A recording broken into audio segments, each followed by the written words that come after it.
Au nom du Père, du Fils et du Saint-Esprit.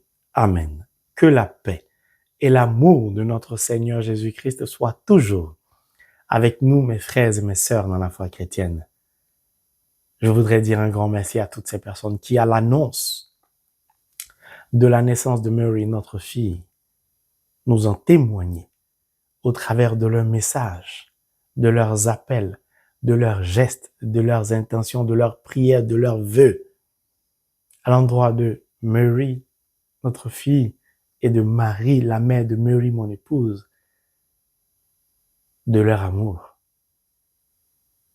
Grâce à vous, nous vivons chaque jour l'amour de l'être suprême au monde, et je ne puis rester indifférent à la bonté de votre cœur à notre égard. Je voudrais dire merci à toutes ces personnes qui, le 8 septembre, le jour de la nativité de la Vierge Marie, au regard du calendrier catholique, m'ont souhaité un joyeux anniversaire au travers des messages et des appels. Vraiment, du plus profond de mon cœur, en union avec mon épouse, nous voulons vous dire infiniment merci. Merci pour tout, car nous ne cesserons jamais de dire merci à Dieu pour son amour pour nous au travers de vous. Mon frère, ma sœur, Holy Bible, the Word of God. J'aimerais toujours la parole de Dieu, car c'est la parole qui nous donne de vivre tout cela. On ne se connaît pas, on ne s'est jamais vu de manière générale. Mais regardez comment nous arrivons à échanger, à nous appeler, à nous soutenir, à nous témoigner mutuellement de l'amour de Dieu. Vraiment, merci infiniment. Je voudrais dire un merci particulier à la maman de Gabriel. Merci pour le partage, merci pour tout. Merci pour ce que Dieu t'a donné de vivre en ce qui concerne la naissance de Mary. Et merci d'avoir obéi à l'Esprit Saint en faisant ce que l'Esprit t'a dit pour Mary et pour sa maman Marie, mon épouse. Que Dieu ne cesse de te bénir au-delà de ce que tu peux imaginer. In the name of Jesus Christ. Mon frère, ma sœur, quand vous êtes abonné à cette chaîne, Dieu vous donne par la puissance de son Esprit Saint, au nom de Jésus, de vivre des choses surnaturelles, inattendues. C'est magnifique. C'est glorieux. À un moment de Gabriel abonné à cette chaîne. D'ailleurs, je profite. Et nous les chrétiens, quand est-ce que, de manière générale, nous allons changer? Au soir de notre pèlerinage, Dieu a été clair. Il a demandé de créer un groupe de prière Jéricho pour les abonnés. Plus les messages arrivent de l'être suprême au monde par la puissance de l'Esprit Saint au nom de Jésus, certaines personnes éprouvent le besoin d'appartenir au groupe de prière Jéricho sans s'abonner à la chaîne. Je suis un serviteur obéissant. Je ne suis pas parfait. Je m'évertue à plaire à Dieu. Si Dieu dit, le groupe de prière Jéricho sera le groupe de prière des abonnés, comment certaines personnes peuvent penser appartenir au groupe sans s'abonner à cette chaîne, sans suivre les enseignements? C'est-à-dire, partout, nous voulons profiter de Dieu. Nous voulons nous servir de Dieu. Au lieu de l'écouter et de travailler à l'amélioration de notre relation avec notre Père, au lieu de soigner notre alliance avec Dieu, notre Père, l'éternel Dieu, l'être suprême au monde, au lieu de suivre le Christ, nous voulons des révélations, nous voulons des miracles. Je vous en supplie, moi je suis obéissant. Abonnez-vous. Écoutez d'abord la parole de Dieu au travers de ses enseignements. Puis, appartenez au groupe de prière. C'est la parole écoutée, lorsque vous allez appartenir au groupe de prière Jéricho, qui va vous permettre de vivre dans la gloire de Dieu, d'expérimenter la puissante main de Dieu. La maman de Gabriel, elle est abonnée. Elle fait partie du groupe de prière. Mais ce que Dieu lui a donné de vivre, mon frère, ma soeur, si je n'aime pas la parole de Dieu, je ne sais pas ce que ma vie sera. Il y a des choses, on n'a pas besoin de bavarder beaucoup. Des gens vivent des choses, ils expérimentent parce qu'ils sont abonnés à la chaîne de Dieu, parce qu'ils écoutent la parole de Dieu au travers de cette chaîne. Donc, je vous en supplie. Ne cherchez pas à appartenir au groupe Jéricho. Ne venez pas gonfler le nom. Je vous ai dit, moi, je ne cherche pas à être star. Non. ce que je cherche, c'est la réalisation de la parole de Dieu. Que nous dit la parole de Dieu? Nous devons vivre en communion spirituelle fraternelle. Nous devons constituer la vraie famille chrétienne, la communauté chrétienne. Cette communauté chrétienne ne peut pas subsister si nous y adhérons avec de l'hypocrisie, avec la recherche d'un gain particulier. Ça ne va pas marcher. Ça ne va pas marcher. Apprenons à écouter l'Esprit de Dieu. Apprenons à obéir, à suivre les instructions que Dieu nous donne. Le groupe de prière Jéricho, je n'en suis pas l'auteur. Et ce n'est pas moi qui vais opérer les miracles. C'est pourquoi je me conforme toujours à ce que Dieu révèle. Groupe de prière Jéricho pour les abonnés. Dorénavant, tu veux appartenir au groupe de prière Jéricho, je vais te demander, est-ce que tu es abonné? Est-ce que tu suis les enseignements? C'est pas moi qui l'ai dit, c'est l'être suprême au monde. J'espère qu'un jour, l'humanité va se rendre compte que Dieu est l'être suprême au monde. Il voit tout, il sait tout, il connaît tout. À bon entendeur. Nous allons prendre le livre de l'Hébreu, chapitre 11, le verset 8 qui dit, je cite, « Par la foi, répondant à l'appel, Abraham obéit et partit pour un pays qu'il devait recevoir en héritage. Et il partit sans savoir où il allait. » Mon frère, ma sœur, il partit sans savoir où il allait. À partir d'aujourd'hui, nous allons aborder la formation proprement dite des disciples devenus apôtres. L'enseignement précédent, nous avons parlé de l'importance du pèlerinage pour la formation des disciples devenus apôtres. Le frère Ange-Marie veut se rendre, par exemple, en Israël. Il prend le journal du diocèse. Il regarde s'il y a un pèlerinage à venir en Israël, organisé par le diocèse. Ou le frère Ange-Marie regarde sur Internet, contacte des associations qui sont chargées d'organiser des pèlerinages. D'ailleurs, c'est ce que nous allons faire bientôt, par la grâce de Dieu, si prête à Dieu. Et il choisit, en fonction du lieu de son pèlerinage, une date, une période. Le frère Ange-Marie a même la possibilité de regarder la période de son pèlerinage en Israël. Quel temps fera-t-il là-bas? Il va faire chaud, il va faire froid. Le frère Ange-Marie a le temps, puisque c'est lui qui a choisi la date et le lieu de son pèlerinage, de faire des achats, d'organiser un certain nombre de choses, de planifier un certain nombre de choses. Le frère Ange-Marie, s'il travaille, pose des congés,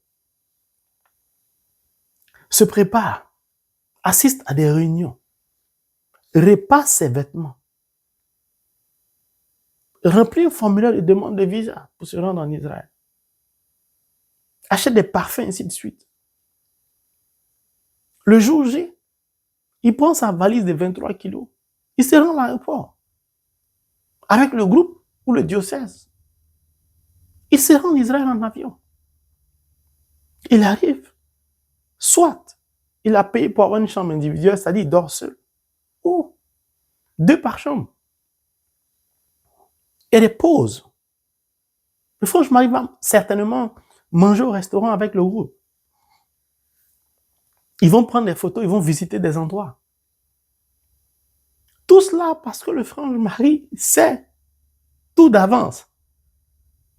D'autant plus que c'est lui qui a choisi la date qui lui convenait. C'est lui qui a financé mon pèlerinage. Donc c'est normal. Aujourd'hui, si je veux être formé, il y a des facultés il y a des universités de théologie. J'y vais, je m'inscris. Je suis la formation 3 ans, 5 ans, 8 ans et j'en passe. Si je veux avoir un doctorat en théologie, un master en théologie, je paye, je m'inscris. Il y a des écoles pour ça. Et je sors de cette formation avec un diplôme, soit un master ou un doctorat, ou un PhD, je ne sais pas, en théologie. Tout ça parce que nous avons une pléiade, une multitude de choix. C'est la grâce de Dieu. C'est la grâce de notre Seigneur Jésus-Christ pour nous aujourd'hui. Mais pour les disciples, devenir apôtres, ce n'était pas le cas. Par la foi, répondant à l'appel, Abraham obéit. Est parti pour un pays qu'il devait recevoir en héritage. Et il partit sans savoir où il allait. Qu'est-ce que je veux mettre en exergue ici?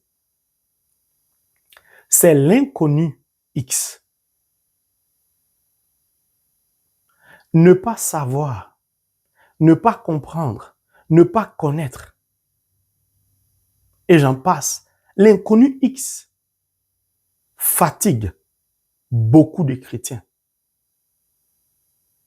L'inconnu X perturbe la vie, la foi, voire même empêche certaines personnes de parvenir à l'élévation spirituelle. Ce verset existe dans le livre des Hébreux parce qu'Abraham est parti sans savoir où il allait. Au soir de sa vie sur cette terre, nous pouvons dire clairement, foncièrement, avec certitude, que par la foi, répondant à l'appel, Abraham obéit. Mais on n'aurait pas pu dire ça dès le début, lorsque Dieu l'appelait. L'inconnu X. Je prie pour un malade. J'ai la foi. J'espère qu'il va guérir. Je crois qu'il va guérir et le malade meurt. Je peux être désemparé. Je peux perdre la foi. Je peux ne plus comprendre. Je peux même soupçonner Dieu. Je peux même accuser Dieu. Suite à ce décès, je murmure contre Dieu. Je vais jusqu'à dire, Seigneur, j'ai prié pour cet être cher. S'il est quand même mort, en dépit de mes jeûnes, ma présence au tabernacle ou au Saint-Sacrement, je lis la parole de mon aumône, de tout cela, qu'il est quand même mort. Comment tu veux que les gens sachent que mon Dieu est vivant? Comme si Dieu... Comme si Dieu avait besoin de prouver qu'il est Dieu. Est-ce que ça vaut la peine de continuer à prier même? Parce que ça sert à quoi? Les gens se moquent de moi. Toi, tu vas à l'église, voilà, que ton mari est mort, ton enfant est mort. Si tu l'avais envoyé chez les féticheurs, chez les marabouts. Et nous rentrons dans des débats inutiles contre l'éternel Dieu. Pourquoi? Parce qu'en réalité, nous n'avons pas une vraie foi. Parce qu'en réalité, nous manquons de formation spirituelle. C'est pourquoi je voudrais resituer le contexte. Ce que les disciples devenus apôtres ont vécu, je dis bien plus personne ne vivra ce qu'ils ont vécu, car c'était unique, exceptionnel, c'était uniquement pour eux. Mais au travers de leur expérience, nous pouvons vivre plus ou moins quasiment la même chose, mais de manière différente. Bien sûr, pour ceux qui sont intéressés à connaître l'élévation spirituelle, ceux qui désirent bouleverser l'humanité, changer le cours de leur vie, parvenir à obtenir ce qu'ils désirent. C'est pourquoi cette formation a lieu, au travers de la formation des disciples devenus apôtres. Pourquoi? Jésus dit, Matthieu, suis-moi. Matthieu ne savait pas ce jour-là, lorsqu'il sortait de chez lui, qu'il n'allait plus retourner. Puis, Matthieu ne savait pas où il partait. Quand la marche allait finir et quand il allait revenir, Matthieu n'a donc pas eu le temps de faire sa valise de 23 kilos comme pour le frange Marie. Il n'a pas eu le temps de s'organiser, de planifier des choses. Il n'a même pas eu le temps d'acheter des parfums, de repasser des habits. Il n'a pas eu le temps de faire tout cela, de prendre son dernier salaire. Il n'a pas eu le temps de faire tout cela. Pourquoi le Christ, mon maître à penser, a-t-il agi ainsi à l'égard des disciples?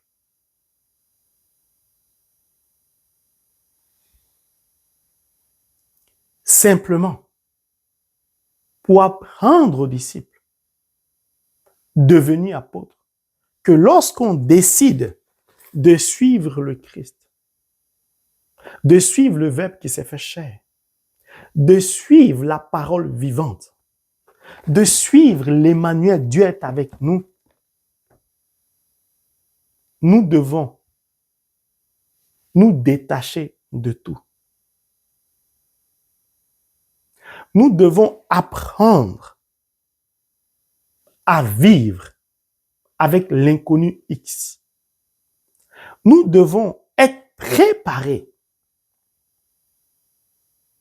à n'importe quel événement qui peut survenir dans notre vie.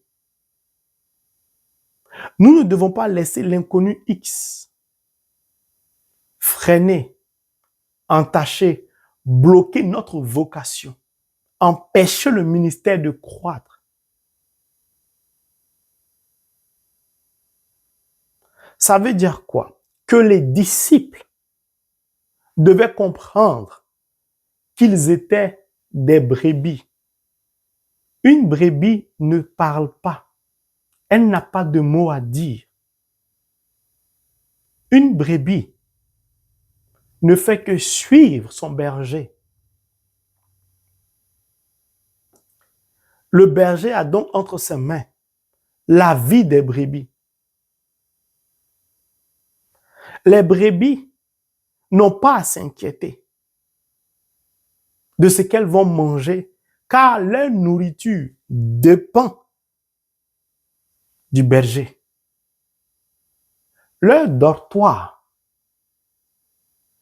dépend du berger. Leur protection, leur sécurité se trouve entre les mains du berger. Les brebis ne font que suivre le berger, sans connaître au préalable l'itinéraire, la destination finale. Et j'en passe. Le Christ veut apprendre ainsi aux disciples devenus apôtres l'importance de la foi. La foi se consolide, la foi se construit, la foi se bâtit. La foi ne peut se consolider si le chrétien est statique, c'est-à-dire s'il ne bouge pas, il est assis, s'il ne se met pas en mouvement.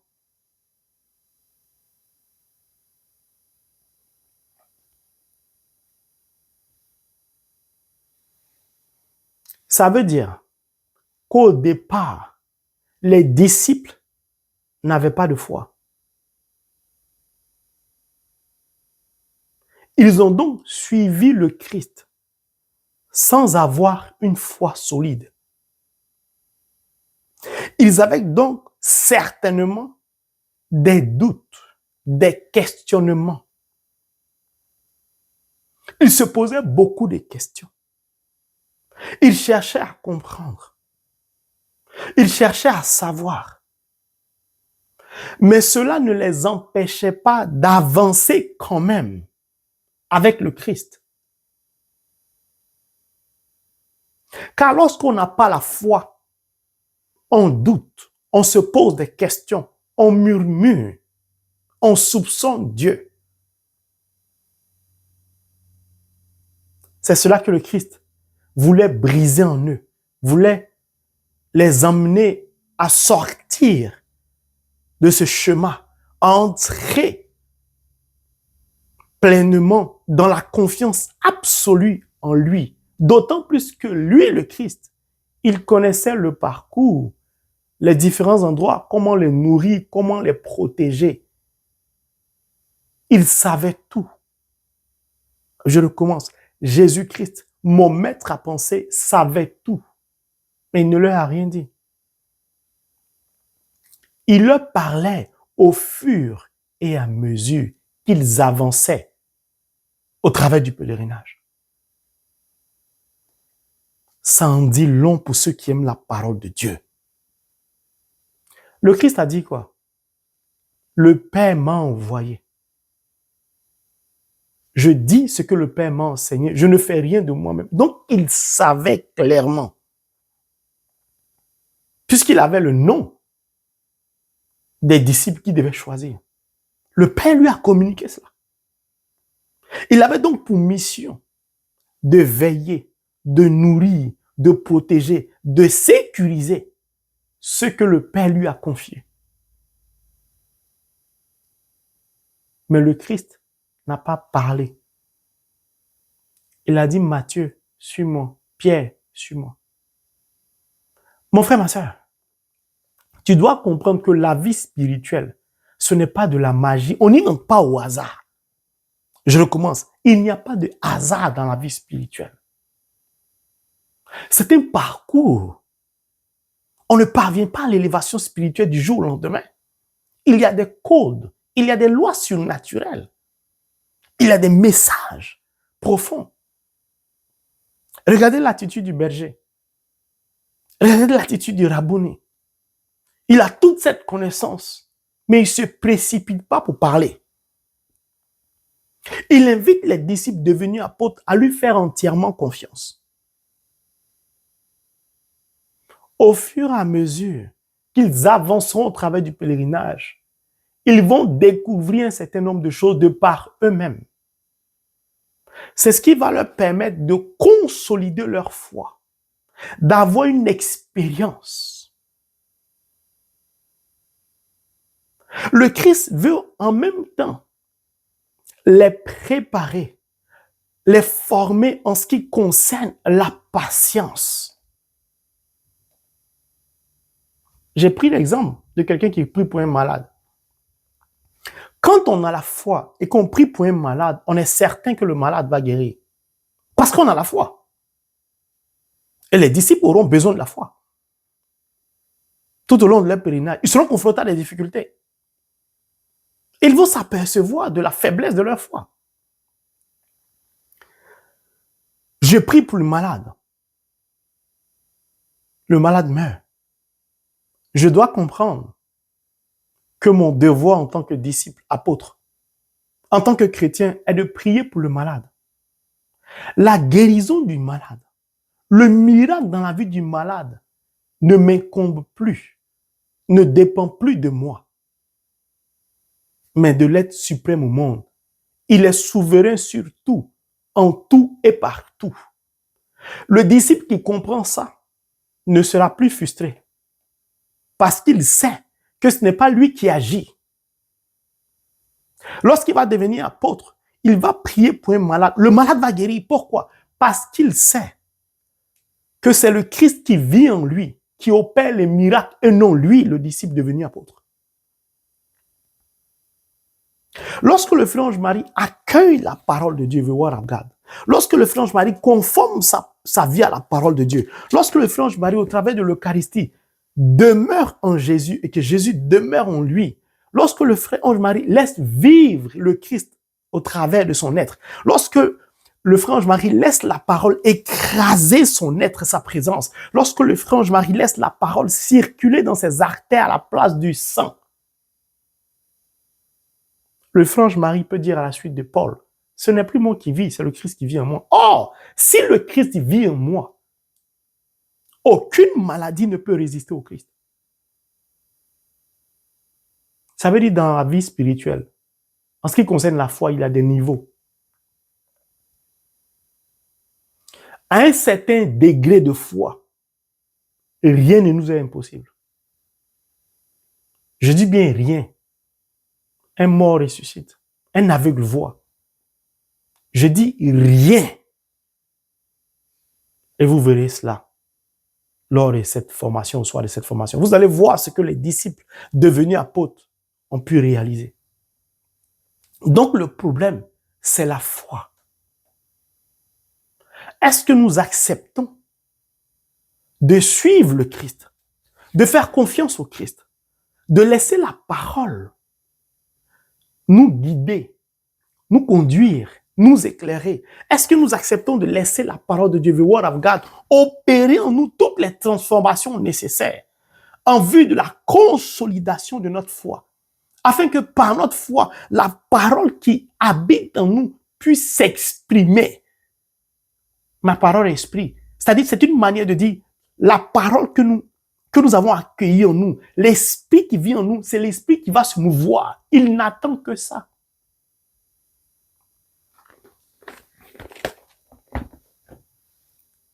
Mais l'impatience nous tue. J'ai fait un songe. Je veux comprendre. Ça part d'une bonne intention. Comme je ne comprends pas, ça commence à m'intriguer, à m'inquiéter. En fait, je commence à me créer des problèmes seul. Pour un message qui pourtant est surnaturel, Dieu n'était pas obligé de me révéler ça. Dieu me révèle cela. Et moi, je prends la révélation de Dieu pour commencer à m'angoisser, pour commencer à m'inquiéter. Ah, mais je ne comprends pas, je dois chercher à comprendre ça. Non, non, non, il y a forcément un message. Il faut que je comprenne ça. Non, mais bon, je n'arrive pas à savoir ce que ça veut dire. Internet, moteur de recherche. Si je ne suis pas satisfait, je vais chercher des serviteurs de Dieu qui peuvent interpréter. Je vais me promener des serviteurs de Dieu en serviteurs de Dieu pour avoir ce que je veux entendre. Donc, je vais pratiquer la prostitution spirituelle. Pourquoi? Je suis impatient.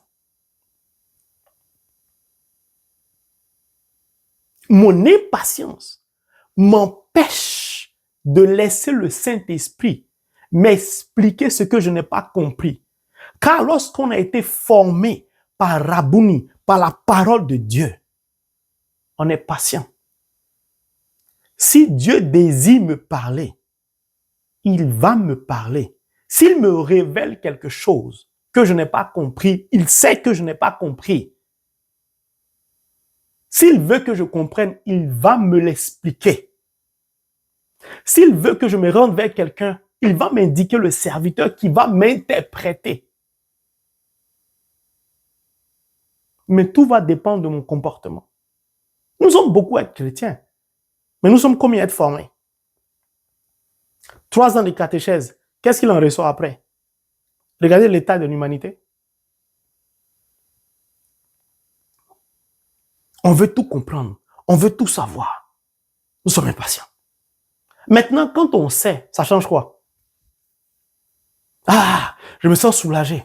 Maintenant, je peux dormir en paix, j'ai compris maintenant. Tu as compris, so what? Et puis quoi? Le Saint-Esprit, à la demande de Dieu le Père, peut nous révéler quelque chose aujourd'hui, mais ne pas vouloir nous expliquer la chose parce qu'il désire nous faire vivre ce qu'il nous a révélé. Tu vas aller voir un serviteur de Dieu, il va te dire, il ne peut pas expliquer le songe. Tu as dit, le serviteur de Dieu, il ne vaut rien. Il n'a pas de compétences spirituelles. Ce n'est pas qu'il ne vaut rien. Peut-être qu'il n'a pas le don d'interprétation des songes, mais peut-être Dieu l'empêche de comprendre ton songe. Pourquoi? Parce que Dieu veut t'apprendre à te taire. Une brebis ne parle pas.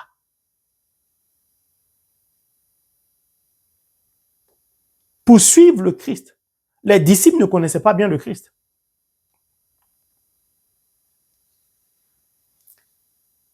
Le frange Marie que vous voyez, plusieurs fois, Dieu m'a révélé en songe, pendant des années, que j'étais habillé en soutane, en vêtements des prêtres. Plusieurs fois dans mes songes, je me trouvais avec des prêtres à l'autel. On faisait la procession comme lorsque la messe veut commencer. Arrivé à l'autel, les prêtres s'asseyaient à l'autel. Moi, je ne m'asseyais pas à l'autel. Je m'asseyais toujours en bas. La répétition de ces songes m'a beaucoup intrigué. Mais je n'ai jamais partagé ça avec quelqu'un. Je cherchais à comprendre en silence en mon cœur. Je me demandais si j'échouais sentimentalement parlant, ce n'est pas parce que Dieu m'a appelé à devenir prêtre?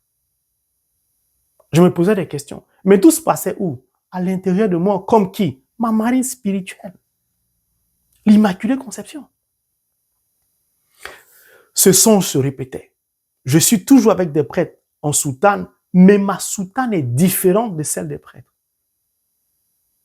On est toujours à l'autel, mais je ne suis jamais assis au milieu des prêtres. Le message de Dieu était donc clair. Je ne suis pas né pour devenir prêtre, mais j'allais vivre comme les prêtres et travailler comme les prêtres, c'est-à-dire prêcher la parole, sauver des âmes. Puis, Dieu savait que ce genre de tenue, c'est ce que j'allais aimer. Mais c'est comme la tenue des prêtres, mais elle n'est pas jusqu'en bas. Ce n'est pas la couleur des prêtres. Il n'y a pas de signe P. Mais tout cela, je suis en train de comprendre tout cela aujourd'hui, dans les moindres détails. Il a révélé cela à d'autres personnes. Il y a une personne avec qui je priais. Dès qu'on s'est rencontrés, cette personne n'arrêtait pas de vivre ce que je vivais en songe. Chaque jour, elle me demandait, franchement, Marie, tu es fait pour être un prêtre. Je dis non. Pourquoi? Moi, j'ai envie de me marier. Elle dit, mais je ne comprends pas. Quand je prie, je te vois toujours en tenue de prêtre. Je te vois en procession avec les prêtres. Je te vois au milieu des prêtres. Presque tous les jours, Dieu me montre. Je ne comprends pas. Je demande à Dieu, est-ce que c'est un prêtre? Il dit, tu veux m'épouser ou quoi? Tu veux m'épouser? Vous avez vu? Mais je n'ai jamais expliqué ça à qui que ce soit. J'ai attendu le temps de Dieu. Et aujourd'hui, je comprends clairement les moindres détails de ce que Dieu me disait, en me faisant vivre le surnaturel. Mon frère, ma soeur, suivre quelqu'un qu'on ne connaît pas bien, sans savoir où on va, il faut oser. Et les disciples devenus apôtres ont osé le pari. Ce que Dieu attend de toi, il te demande de te lever, il faut oser, il faut l'expérimenter. C'est-à-dire, ose, prends le temps pour lire la parole. Abandonne-toi à la parole. Laisse-toi imprégner de la parole. Et tu verras. Jean a dit quoi? Venez et voyez. Les disciples ont osé suivre le Christ. Ils ont accepté le pari sans avoir la foi. En dépit de leurs doutes, ils ont avancé avec le Christ. Ils dormaient dans des conditions difficiles. Mais ils dormaient. Là où ils dormaient, le Christ dormait avec eux. Le Christ les nourrissait. Mon frère, ma soeur, on ne peut pas s'approcher de Dieu. On ne peut pas aller à la rencontre de Dieu sans détachement total. Je dis bien sans détachement total. Ils avaient besoin d'apprendre la simplicité de vie. Ils avaient besoin de connaître tout cela. Pourquoi? Pour éviter qu'au soir de leur formation, le diable les pile, il les écrase, il les détruise. Ils avaient besoin d'être confrontés au détachement, au doute, à l'inquiétude, au questionnement, afin qu'une fois tous ces problèmes solvés, réglés, éclairés, l'inconnu X ne les effraiera plus jamais. Les disciples devenus apôtres seront appelés à parcourir le monde entier jusqu'aux extrémités de la terre. Ils vont se trouver à un point A. Et là-bas, le Saint-Esprit va leur dire d'aller à un point B. Après, au point C. S'ils ne sont pas formés à cela, s'ils ne sont pas préparés à cela, ils ne pourront pas accomplir leur mission parce qu'ils seront retenus par la famille, par les enfants, par le mariage, ainsi de suite, j'en passe. Mon frère, ma soeur, tu as besoin de travailler à la consolidation de ta foi. Puis tu as besoin de t'abandonner, de te remettre entièrement entre les mains du Christ. Pardon, laisse ton diplôme, ton intelligence, laisse. Regardez, en dépit de la grâce que Dieu nous accorde aujourd'hui, de choisir un lieu de pèlerinage. Combien de chrétiens partent en pèlerinage? Au regard de la grâce que Dieu nous accorde de voir des écoles, des facultés qui enseignent la théologie, combien vont se former? Combien même pensent envoyer leurs enfants? Et comparer la formation des disciples devenus apôtres. C'est fait sans université, sans faculté de théologie. Ils étaient confrontés directement à la parole et à la pratique. Mais regardez le nombre de facultés de théologie et regardez l'état du monde. Le monde tend à régresser en dépit de toutes ces communautés, de tous ces ministères, de toutes ces églises, de toutes ces religions. Le monde va de plus en plus mal. Pourquoi? Parce que la formation authentique, comme celle des disciples, semble ne plus exister aujourd'hui. Pas que Dieu ne veut pas former, mais il ne trouve plus de personnes dignes. Des personnes qui vont répondre oui à l'appel, comme le prophète Ésaïe. Pourquoi? Parce que nous sommes tous sous pression, sous domination, nous sommes assujettis par le monde. Nous voulons faire des calculs d'abord. Le travail est devenu une obsession pour beaucoup. La recherche du gain, de l'argent. Mais les disciples devenus apôtres n'ont pas cherché à acheter un terrain, une maison. Tu ne sais même pas où tu vas, ni quand tu vas venir. Où tu vas acheter une maison? Où tu vas partir où avec ta voiture? Si Matthieu, collecteur d'impôts, avait un véhicule, il allait partir où avec ça? Jésus lui-même, il marche. Tu vas prendre une voiture pour le suivre comment? Qui ont-ils suivi? La parole de Dieu, le Christ. Il est où aujourd'hui? Voici le Christ. Il est au tabernacle, il est au Saint-Sacrement. Tu veux une formation? Va au tabernacle. Va dans le détachement. Va dans la simplicité. On a effectué un pèlerinage de 40 jours. Certaines personnes y sont allées en ayant forcément à cœur que Jésus va leur parler. Non, ce n'est pas comme ça la vie spirituelle. Le chrétien fait ce qu'il a à faire. Il n'a pas de mots à dire. Il laisse le Christ accomplir en lui ce qu'il veut accomplir. Mais moi-même, ce n'est pas tous les jours que le Christ me parle, que le Saint-Esprit me parle. Vous êtes témoin, il me parle parfois par des personnes interposées, abonnées à cette chaîne. Il est souverain. Quand tu as été formé, tu ne trouves pas d'inconvénient à cela. Le jour où je manifeste, ça s'appelle de l'orgueil. Pourquoi? Je veux dire à Dieu, ah, mais pourquoi tu me parles par personne interposée? Je suis qui, moi? J'ai affaire à l'être suprême au monde.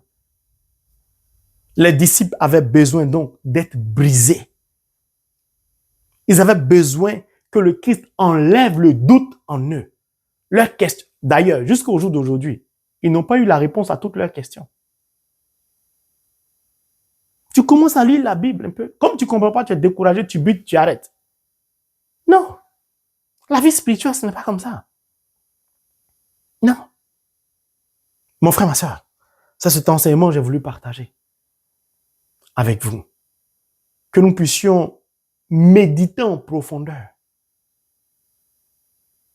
Par la foi, répondant à l'appel, Abraham obéit et partit. Le Christ veut enseigner l'obéissance à la parole de Dieu. L'obéissance au Christ. Qui a vu le Fils, a vu le Père. L'obéissance à l'être suprême au monde. Pour ne pas que les disciples devenus apôtres commettent les mêmes erreurs que le peuple élu lors de son pèlerinage au désert. L'obéissance. Quand on a confiance en Dieu, quand on a foi en Dieu, on obéit à Dieu. On ne se pose pas de questions. On ne cherche pas à savoir. On ne cherche pas à intellectualiser. Il y a des gens qui envoient un pèlerinage. Ils sont tombés malades tout le temps du pèlerinage. C'est-à-dire, le diable les a fatigués. Mais ils ont tenu quand même à terminer le pèlerinage. Il y a des gens qui ont l'enthousiasme d'aller à un pèlerinage. La veille, on leur annonce un malheur. Et ils renoncent au voyage, au pèlerinage. Cet inconnu X là, c'est de cela que ce verset nous parle. Jésus veut apprendre aux disciples devenus apôtres que quels que soient les événements, ils devront toujours accomplir leur vocation, leur ministère, quel que soit l'événement. Un chrétien qui est formé ne peut pas, parce qu'il y a un événement malencontreux, renoncer à sa vocation, renoncer à sa mission de chrétien, de baptiser. Ça n'a pas de sens. Nous avons besoin d'être formés. Et quand on veut être formé par la parole de Dieu, par Jésus-Christ, par le Saint-Esprit, ce n'est pas pendant la formation qu'on demande à Dieu de nous bénir ou d'opérer des miracles dans nos vies. Non. Ce n'est pas possible. Quand tu as besoin d'être formé, tu viens dans ta simplicité et tu suis le Christ. Mon frère, ma sœur, que Dieu nous donne rempli de son Esprit Saint, de vivre dans l'obéissance, d'accepter de partir sans savoir où on va, mais en ayant confiance en Jésus-Christ, en la parole de Dieu. En acceptant de laisser la parole de Dieu coordonner notre vie pour qu'au soir de notre formation, nous soyons capables, par la consolidation de notre foi, d'appeler à l'existence ce qui n'existe pas dans notre vie au nom de Jésus. Afin que de par notre vie, des païens se convertissent. In the name of Jesus Christ. Amen.